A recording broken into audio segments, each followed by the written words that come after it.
Ever wanted to use a Raspberry Pi in your arcade machine or CRT setup at native 15 kHz? Well, in today's video we are going to take a look at a brand new piece of hardware called the Pi2JAMMA.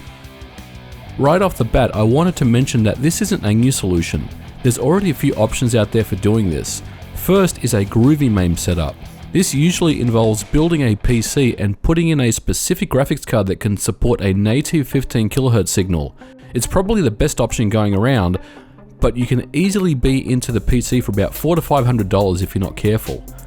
Second is using a multi-cart like a Pandora's Box 3 or 4.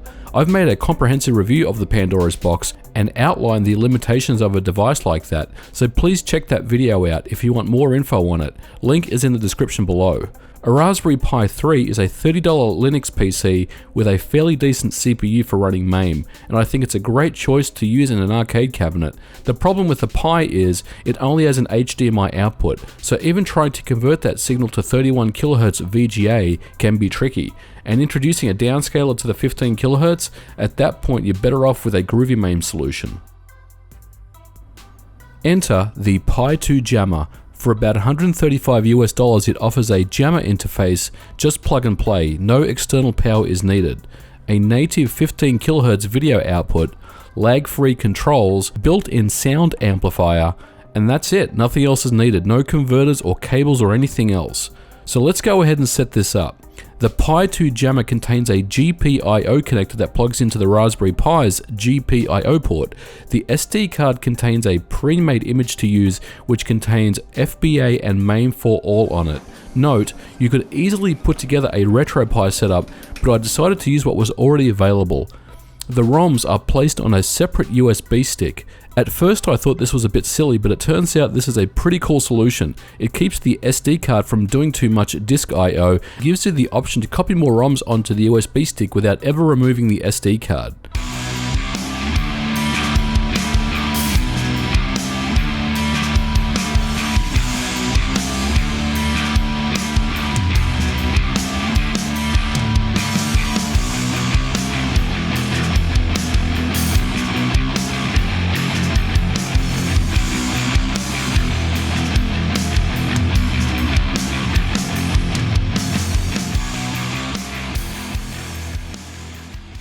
Powering up the device, we see a native 15 kHz display as the Raspberry Pi boots up into the emulator.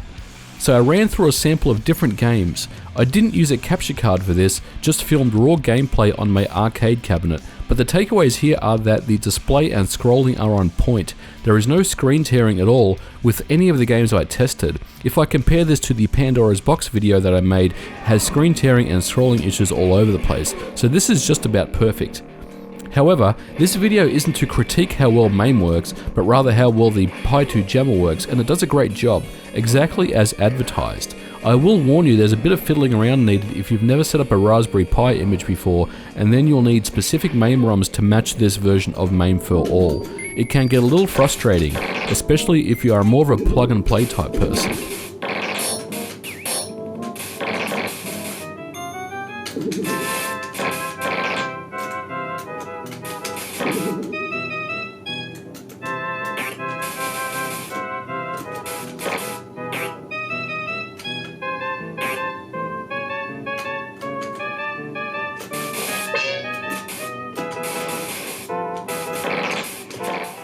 There is a very active community making patches and skins for the emulation software, and this is only the beginning.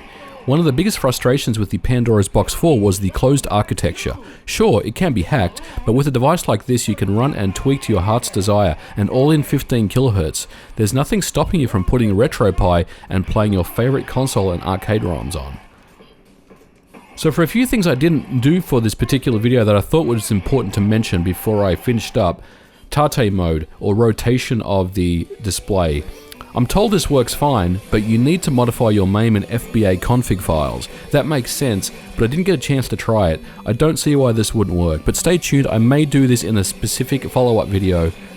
6-button support is also claimed, but I don't see how that's possible without a kick harness. The FAQ guide doesn't really mention anything about it, so if anyone knows how to set up 6-button support, I'd be very interested in that.